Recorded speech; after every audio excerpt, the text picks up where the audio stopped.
So thank you also to Kelly for acknowledging country. I'm joining from Yagara Turrbal country here in Meanjin, also known as Brisbane.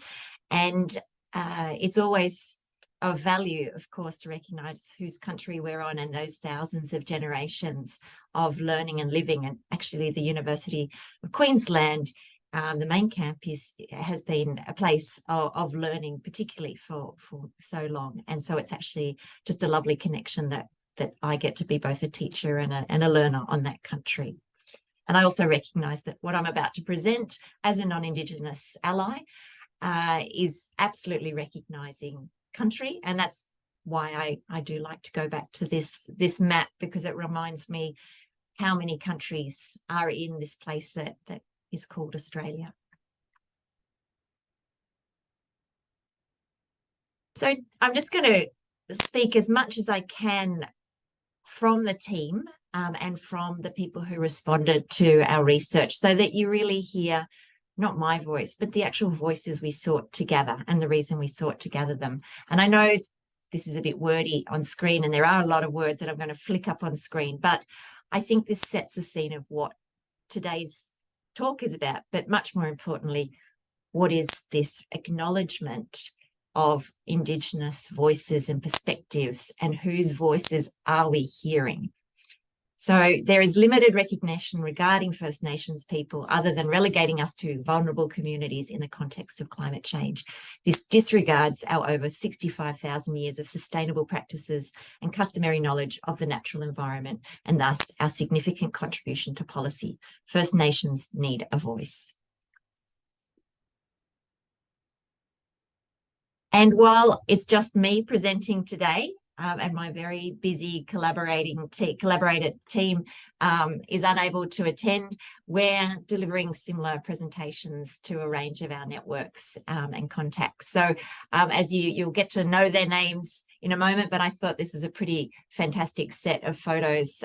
This is part of the team hopping into the lift inside Parliament House. We've got Jeff Evans, Sandra Creamer, Brad Moggridge, Lillian Ireland, and then we have Sandra and Lily again, Gretta Pecl, and then myself, plus Vinnitta Mosby, who was unable to join us in Canberra when we launched this report. And that reminds me, I do have visuals to hold up, because this report came out from under embargo just on Monday in time for this talk. So I'm really glad that you can actually access it. And this is ideally a taste today in the talk of what's to come.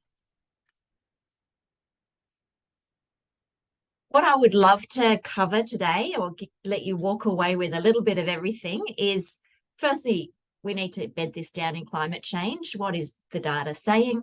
And as Kelly mentioned, I've been a lead author in the Assessment Report 6 for the Intergovernmental Panel on Climate Change, IPCC, and I recognise Catherine Bowen there and thank her for the invitation from University of Melbourne, and it's been lovely to work on different chapters for Assessment Report 6, but to be able to interlink, especially on human health.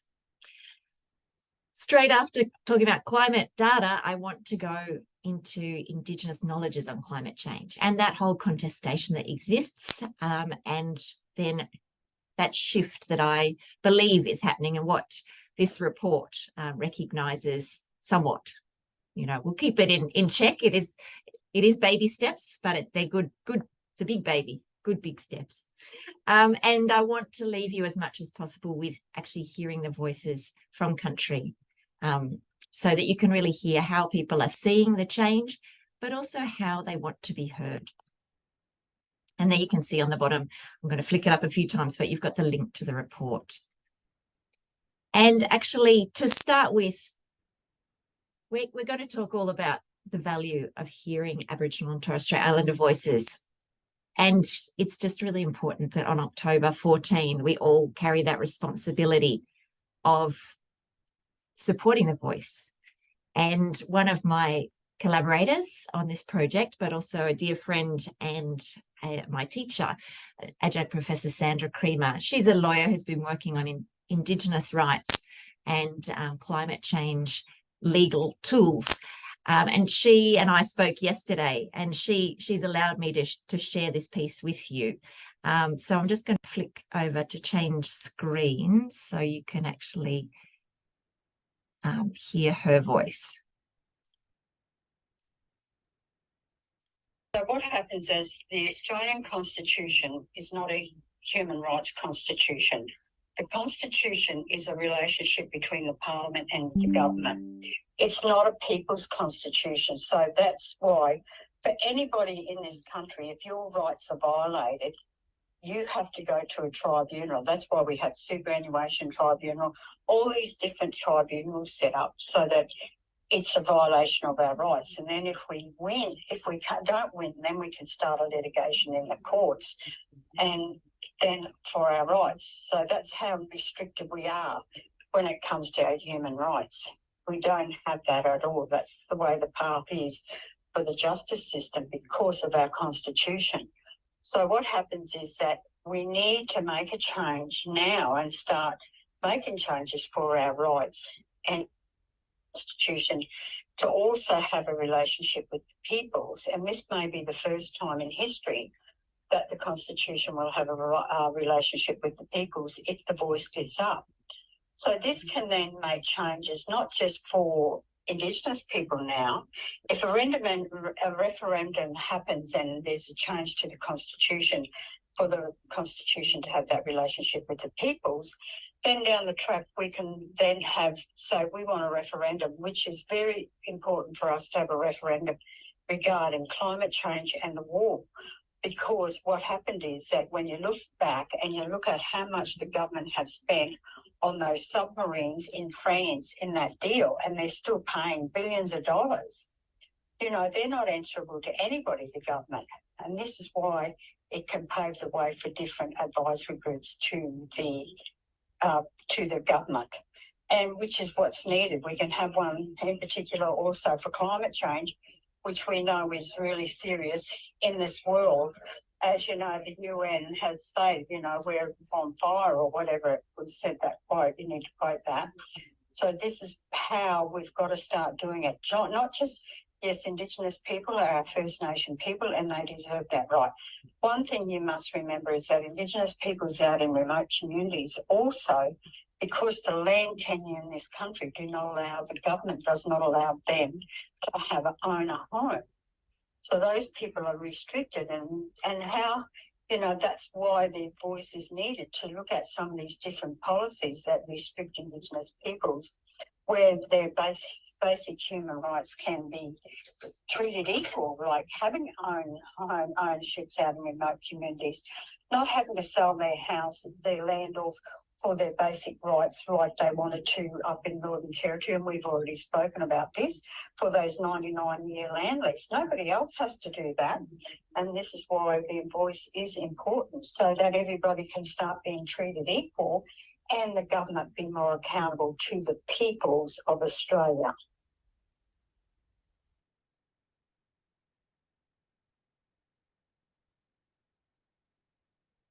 Just bring my slide pack back.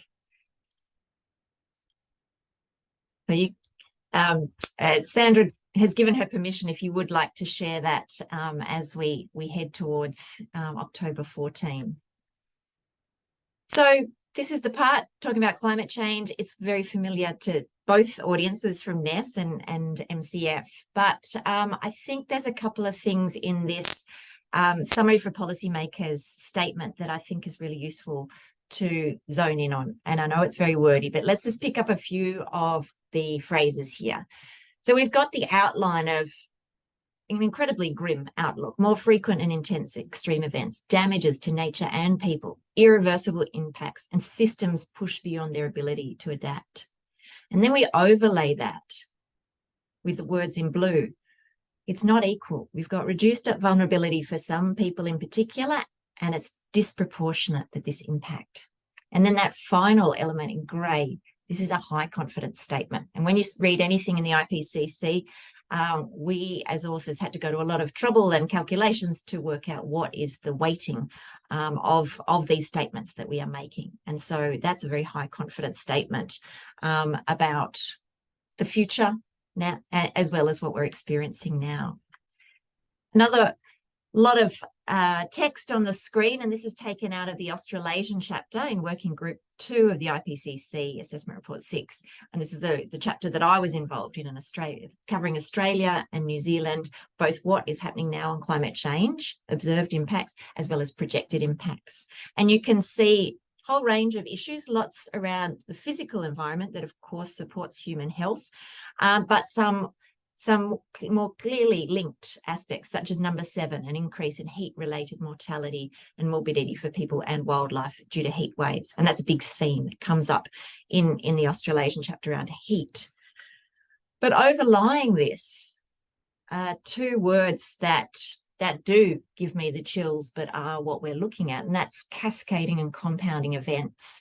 So we can project and see the trends of certain events, but what happens, and this uncertainty, when there's the interrelationships of those aspects. And so that's just setting the scene of what we're looking at. And so, well, what's our map to get through to a sustainable future, a future where we can actually thrive? The IPCC is this incredibly powerful process and tool for gathering the latest, best information, collating it, what's been published in the last approximately 8 years since the last assessment report, and then putting weighting, like you saw, the certainty statement and the confidence statements onto that. Australia is one of 195 countries who's a member, and there's so many researchers who are involved. So 782 lead authors, and if you can see very clearly, you should be able to see myself waving in that photo. That's one of the working groups, and I reckon Catherine must be there as well. So the IPCC is a fantastic organisation to intentionally provide national governments with the latest, best scientific information. So from there, they can base policies around climate change. And for those of you who are academics, that last point down there, this horrific number, but very important for rigor, 206,478 review comments were received and had to be addressed. So those of you who have those sad days when you have to receive the review reports from your publications, this is why there is the quality of the document that there is.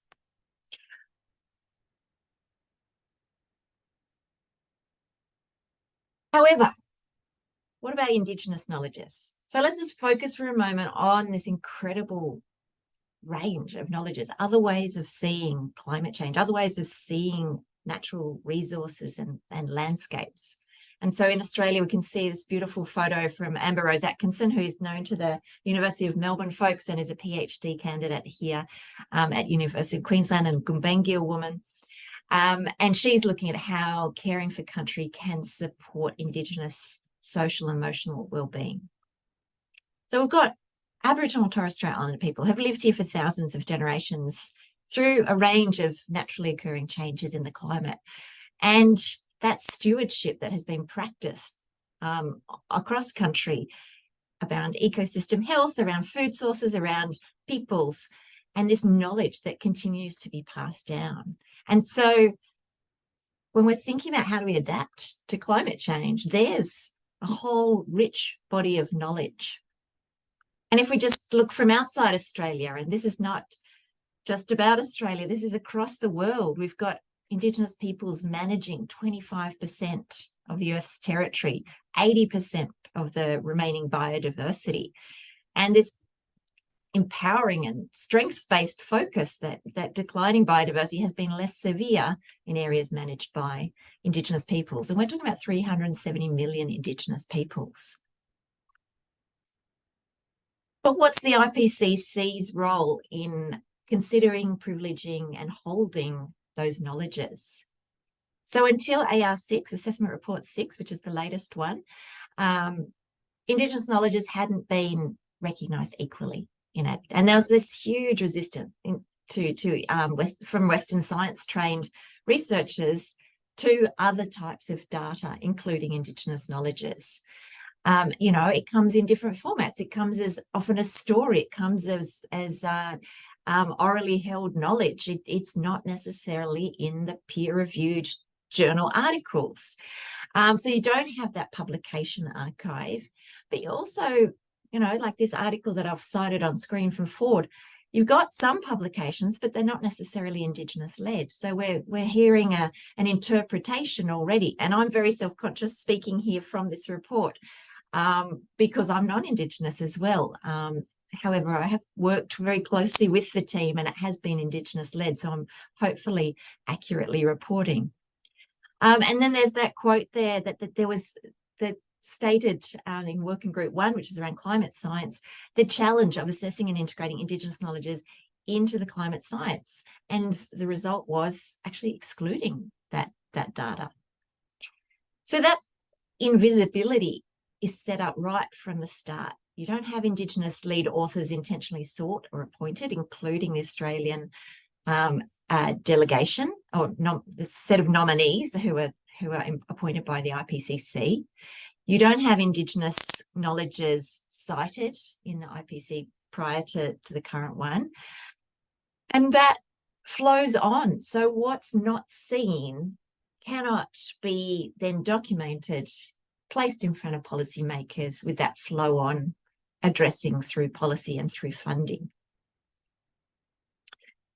There is a shift happening, a slow shift, but a shift. And in AR6, Assessment Report 6, there is quite a strong feature throughout Working Group 2, which is one of the 3 main reports, around valuing Indigenous knowledges and local knowledges. And this is a cross-chapter box, which is part of a bigger chapter that is making the case as well as citing the power of relevant and Indigenous data around how do you adapt to climate change.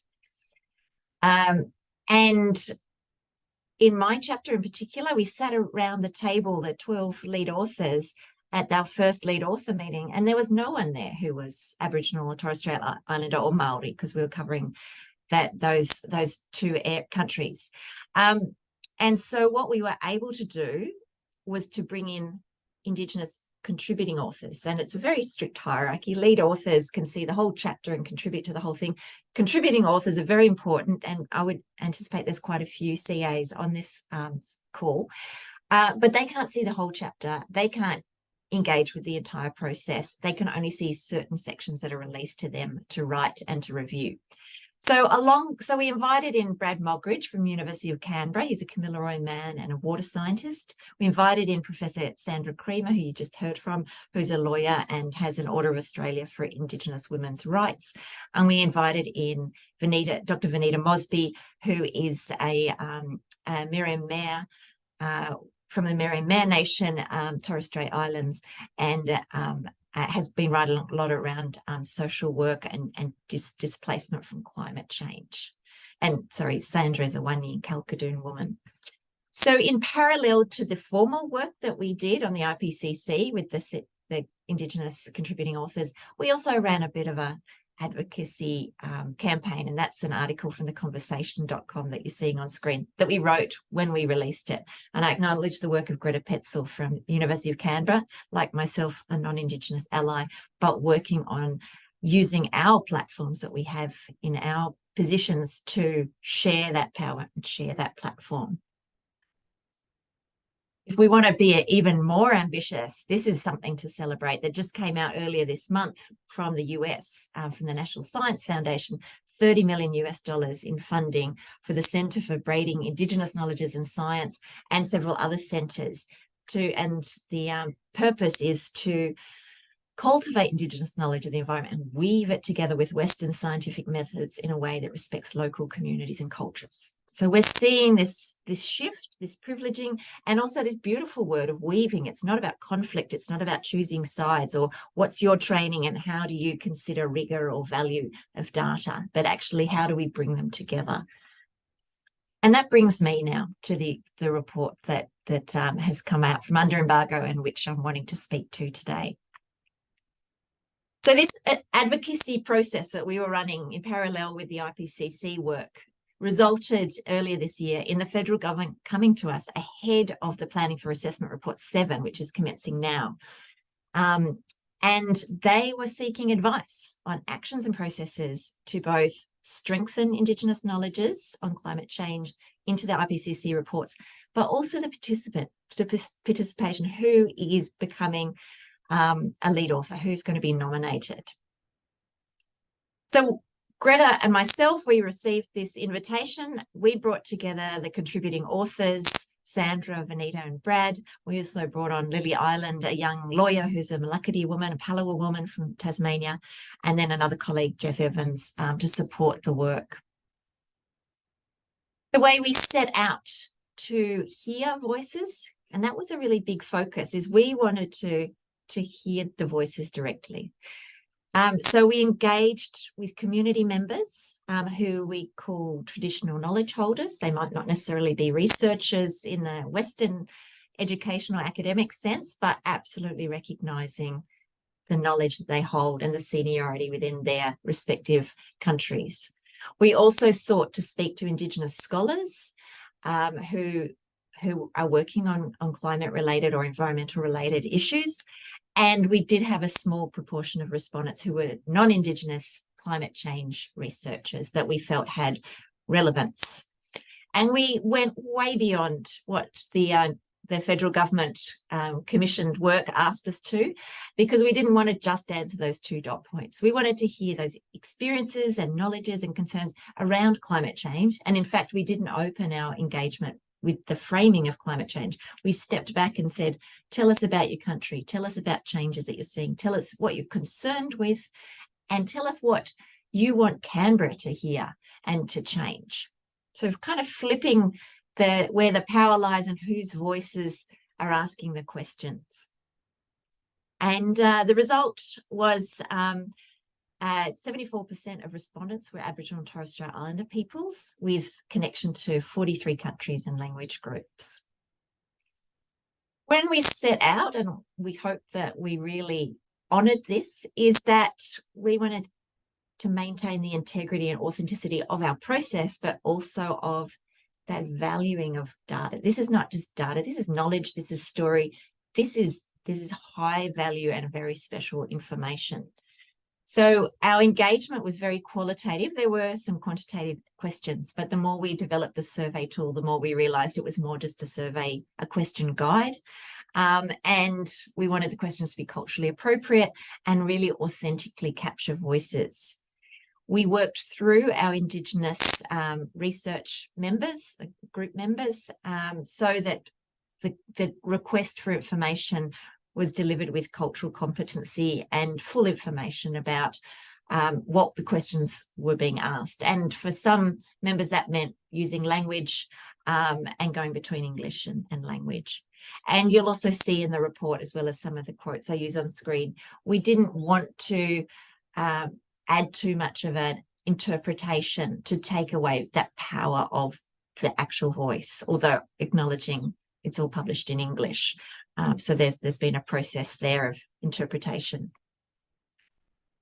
So the result is this beautiful report, and hopefully the cover has struck you. That was very intentionally sought by a Kamilaroi artist, Tom Munro Harrison, and there was a very powerful process by which this image was developed with the Indigenous research leads, engaging with Tom about what their vision was, a real strengths-based aspect. So these are Indigenous kids heading to school.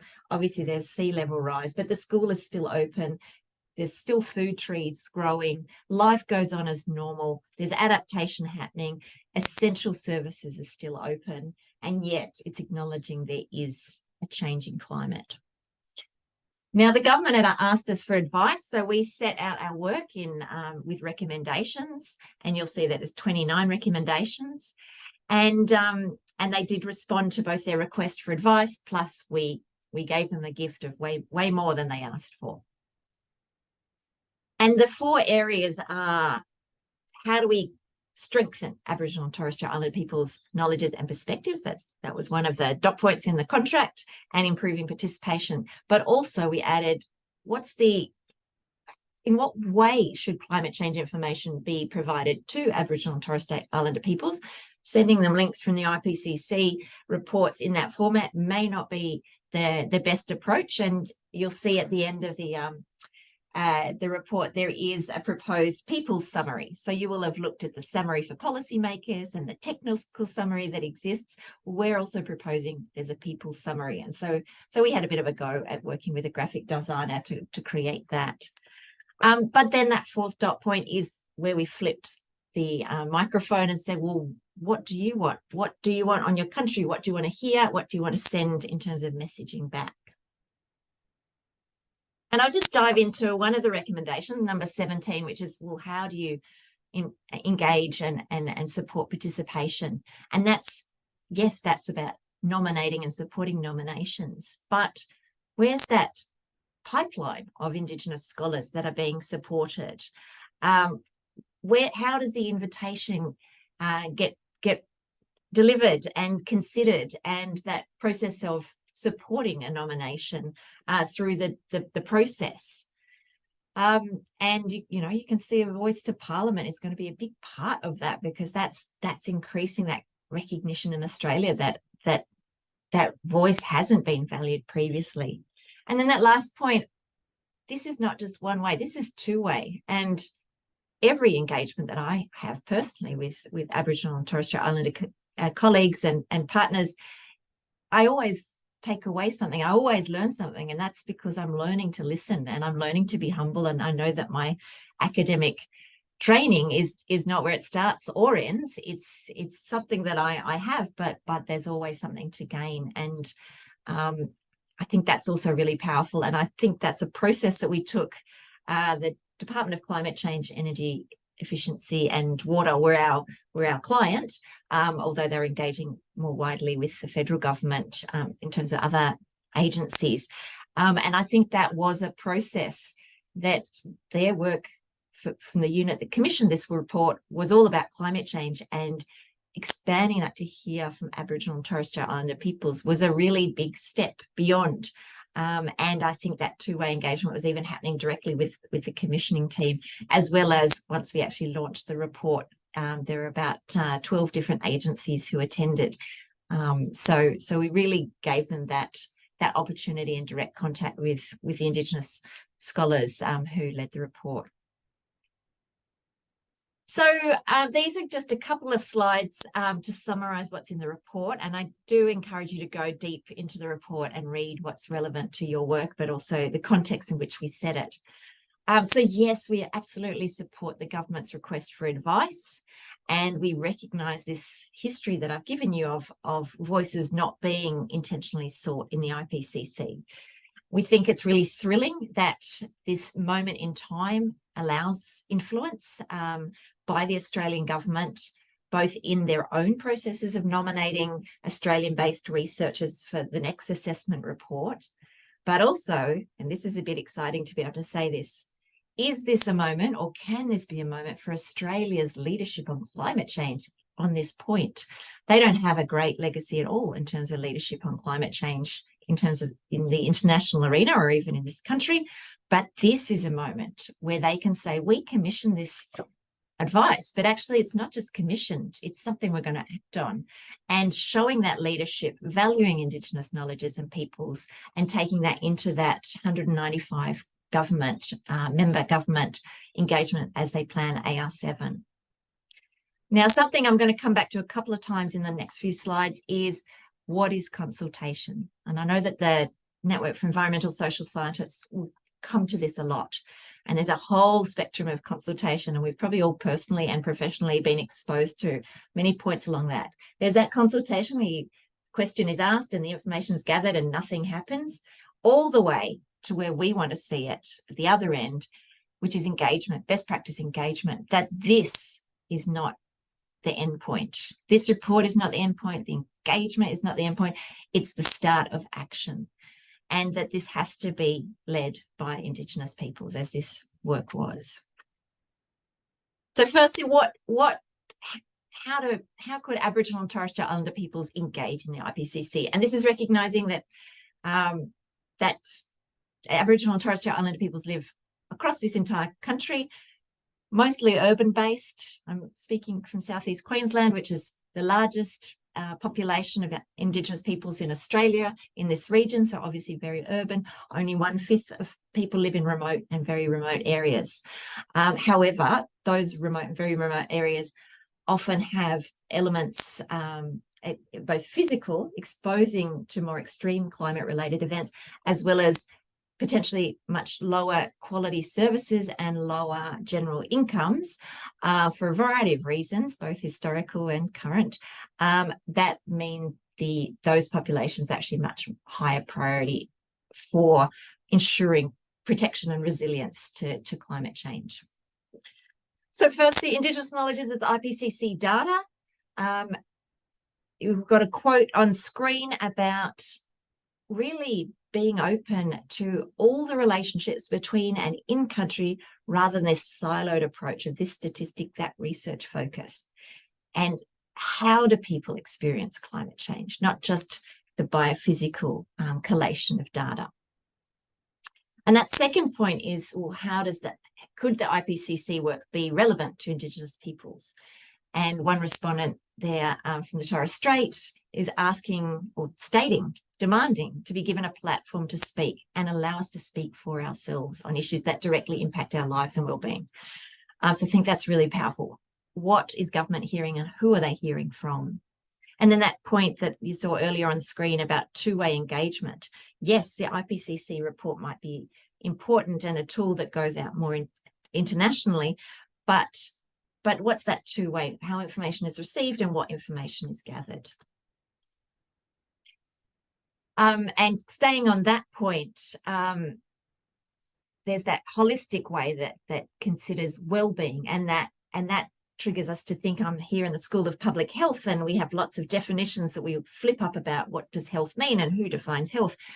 What's an Aboriginal and Torres Strait Islander concept of health? And often, and there's various statements that are used and relied upon it, but it's always about a holistic approach. It's not just biomedical. It's not, and it's way beyond physical well-being to cultural and spiritual well-being as well. But there's also a role for truth-telling about the history of this country and colonisation. It needs to be Indigenous-led because there's a whole level of interpretation that happens when it passes from Indigenous to non-Indigenous peoples, and that value of caring for country or traditional country. So here's the slides about best practice engagement. We've moved beyond consultation. And that's that first point is, well, what's the action that comes? If you're going to engage with me, and there are so many processes, so many research projects that are commissioned to ask for guidance and advice and views, when does the action actually come back to the community? And then that second point is acknowledging when Indigenous researchers are accessing their community, their mob, their networks, they're putting their integrity at stake. They're asking for engagement, but it's reciprocal. And that final quote is also about reputation is online. This brings in cultural obligations, reciprocity and responsibilities. And Sandra Creamer reported back that when she went to engage with some communities with whom she has relationships, they said, hey, you were here 6 months ago doing that other survey. How did that go? Where's our data? What's the action that's come from it?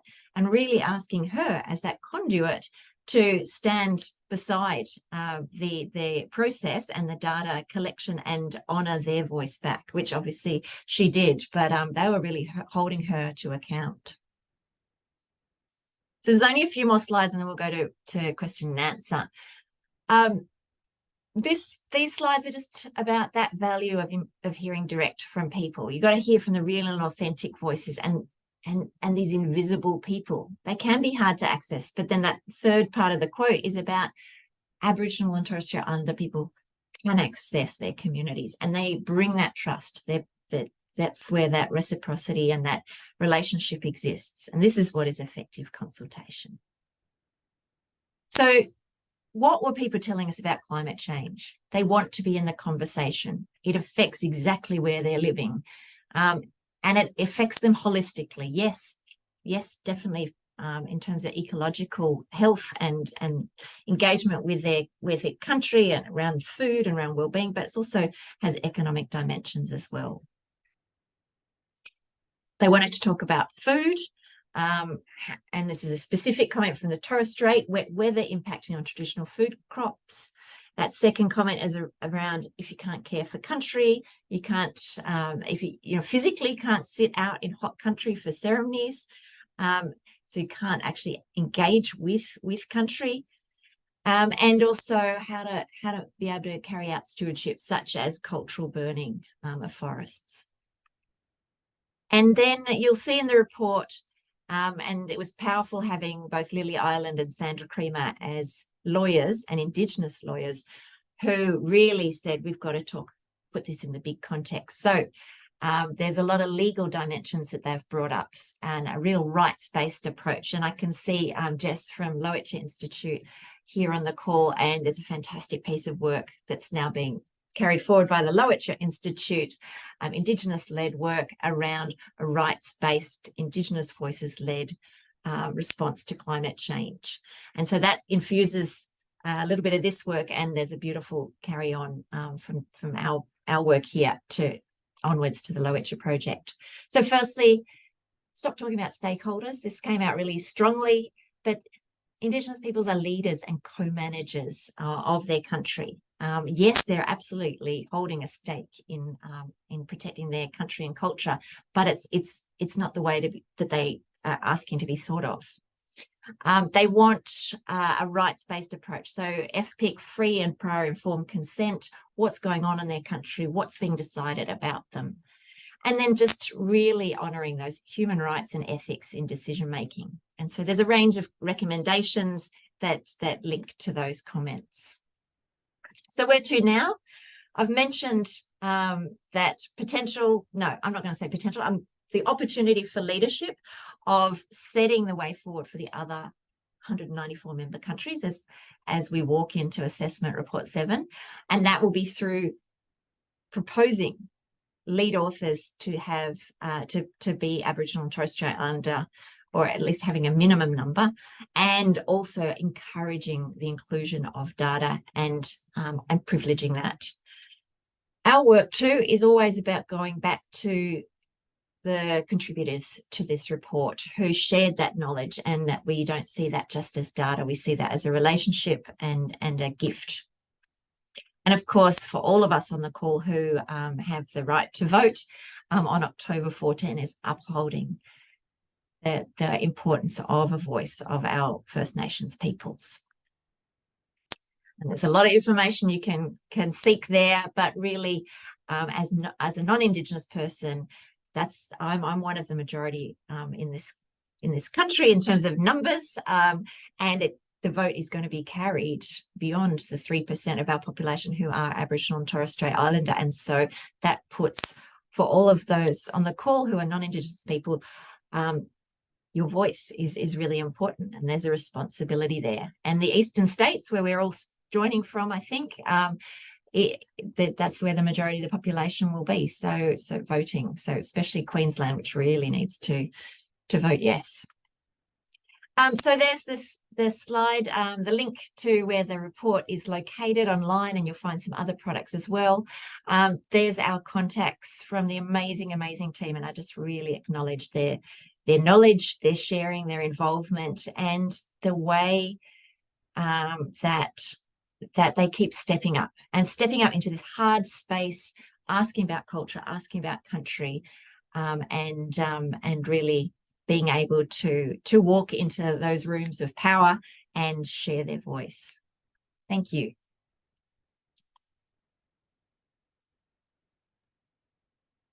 Thanks, Nina. That was fantastic.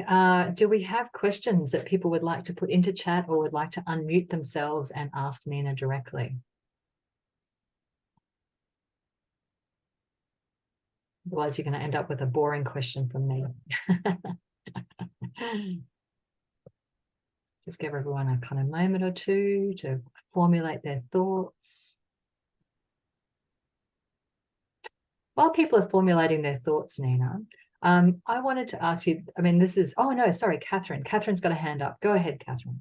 Thank you, Kelly. And yes, the little wattle disguises my hand a lot of the time. But Thank you so much, Nina. It's such fantastic work that you're leading with your colleagues. It's just groundbreaking. So it's just wonderful to see. My question is how optimistic are you with the Australian government in terms of really fulfilling this commitment that they've started to talk about in terms of lead authors particularly? And are there any, have they taken interest in any particular level of involvement or area of involvement? Because, you know, as we know, all the chapters are quite different, and we would like to hear much stronger Indigenous voices across all of the chapters that are thematic based as well. So just curious to know if there's any more detail from the government around their certainty for this, because it's so well articulated in what you've just presented. And but how can we all help to keep the government to account? Yeah, no, great question, and a very real question, I think, Catherine. And as you and I both know, and perhaps there's some other lead authors on the call, you know, the IPC is so structured. There's the shape of the 3 assessment reports plus the additional reports. There's how we're all appointed to the different chapters. But I think this was an amazing first step. I think the fact that there is a coordinating point for the Australian team, and that comes out of DQ, Department of Climate Change and Energy Efficiency and Water.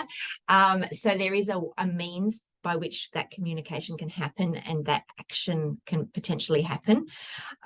We were gladdened and saddened when we we're delivering this report and the incremental deliverables leading up to the final report, with the fact that it really felt like this team was very climate change focused, and to be hearing about climate change from Aboriginal and Torres Strait Islander people, especially from scholars who are Aboriginal and Torres Strait Islander peoples, seemed to be something new. And the government representatives were absolutely respectful and glad for the information. But there was a part of our reflections as the team afterwards to say, this can't be the first time they're hearing about climate change from Indigenous scholars, but perhaps it is. And I think that reflects, I mean, so many of people on the call work in policy and work in engaging with government, that this siloed nature of government is a reality. And what we can do as, say, you know, a commissioned researchers is bring those silos together and require them to interact. And so for our launch that was hosted by DQ, we sent them a whole range of names and agencies that we wanted to be present. And so while we were presenting to DQ, there was also the National Indigenous Australians Agency present, Department of Foreign Affairs and Trade, the Climate Change Ambassador, the Indigenous Peoples Ambassador, and State of Environment Report Unit. So we enabled that cross collaboration. And I think that's actually I think about strategy and influence a lot in the work that I do around public health, and being quite self-conscious about who's coming together and how we can bring them together is something we can do by being outsiders to the government.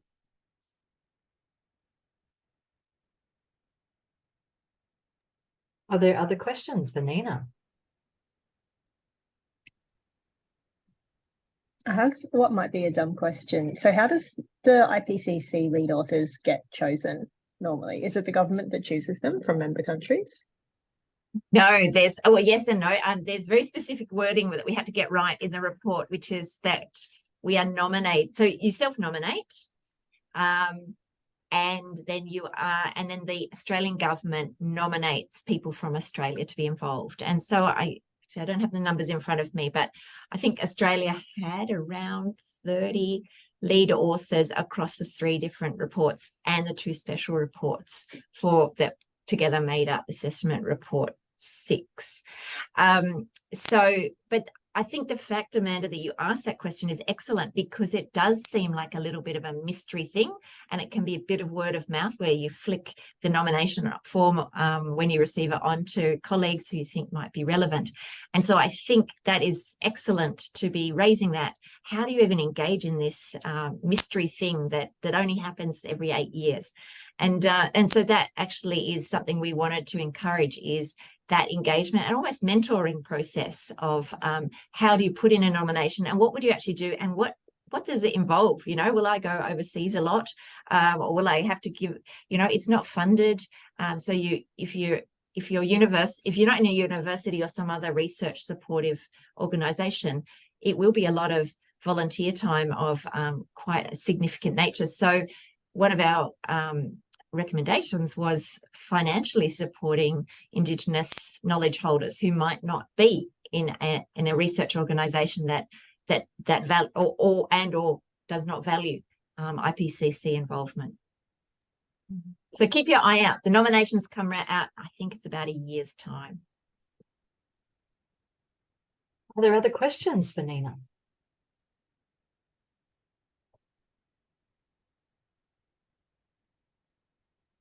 Giving people time to formulate their thoughts. I guess one thing, unless I see something going up, a lot of things have kind of gone through my mind. And I suppose this maybe kind of leads a little bit on from Amanda's question, Nina. I mean, one of the things I'm aware of, I don't do research in that space, you know, with Indigenous communities. But it strikes me that Indigenous scholars or Indigenous leaders in Australia, of course, whether we want to call them First Nations or Indigenous, I know there's kind of, you know, different terms used by different people. You know, they are, you know, there is a lot of demand on their time, you know, like they're very, you know, every time they must turn around, somebody must be asking them to do something. So I wonder the extent to which that is also a factor, or this isn't a very well formulated question. It's just something I'm kind of aware of, and I'm wondering how it feeds into this particular situation, you know, that, and maybe you've said that, you know, like if, you know, like, is it just how does it stop being just another kind of impost on, you know, Indigenous leaders, you know, time, because there's so much, you know, asked of them, I think. Yeah, and I think this question could even be asked and considered broadly across a whole range of minority groups who, for whom don't have a voice and an easy platform given to them, but yet so need to not be invisible. But I think the fact that you're even asking that question, Kelly, is really fantastic to be aware of it. And even, you know, those of us who are researchers who put in lots of ethics applications, we do get stepped through those questions, but they're still quite simple questions about, sometimes just about remuneration for time. And yes, absolutely, people need to be remunerated for the 30 minutes they sat and chatted. But then there's that piece of, is it just data or is it knowledge? And is that knowledge going to be cared for with the richness that is, you know, this is old story being shared. It's not just something to be put in the research database. And also that idea of action. So if I'm going to give you 30 minutes to interview me and share story with you, I shouldn't put it in first person, what's the reciprocity? And I think that's pretty challenging as a you know, traditionally trained researcher, is what I have to personally bring something to this. Oh no, I want to be like the robot who captures the transcript and analyzes it and produces the journal article. But it's about going back. It's about providing this data back for use by the community, for ownership by the community, but also providing the findings in a range of formats. So we're currently developing a short YouTube video with the Indigenous scholar leads, talking about the process and the main points. And we're also producing, back with Tom Munro Harrison, the beautiful artist from the cover, he's producing an animation, both about climate change impacts on country, as well as what the respondents wanted government to hear. So two different pieces. but yeah, it goes way beyond remuneration, but that recognition of time and that commitment as researchers that this is going to go further than something that enhances my career, and something that's more tangible than saying it could influence policy for the better in the future. What else can be done? Thanks, Nina. I see Chris Vine has the hand up, so feel free to unmute yourself, Chris, and ask. Hi, thanks, Kelly. Hey, Nina. Great to hear more about this work. It's really important stuff. And lovely just to hear that expansion as well on knowledge translation activities that you guys are working on in those other methods. Me and my work buddy here, just our ears pricked up to it a little bit, so that's exciting. Catherine, I was kind of going to ask a similar thing to you in terms of where's your hopefulness, Nina, level of actual seeing these changes come into play. I know you talked about authorship, but what about the other side of what this project was looking at in terms of valuing of Indigenous knowledges in all its forms? Do you have that level of hopefulness about the incorporation of that as data in the future IPCC reports?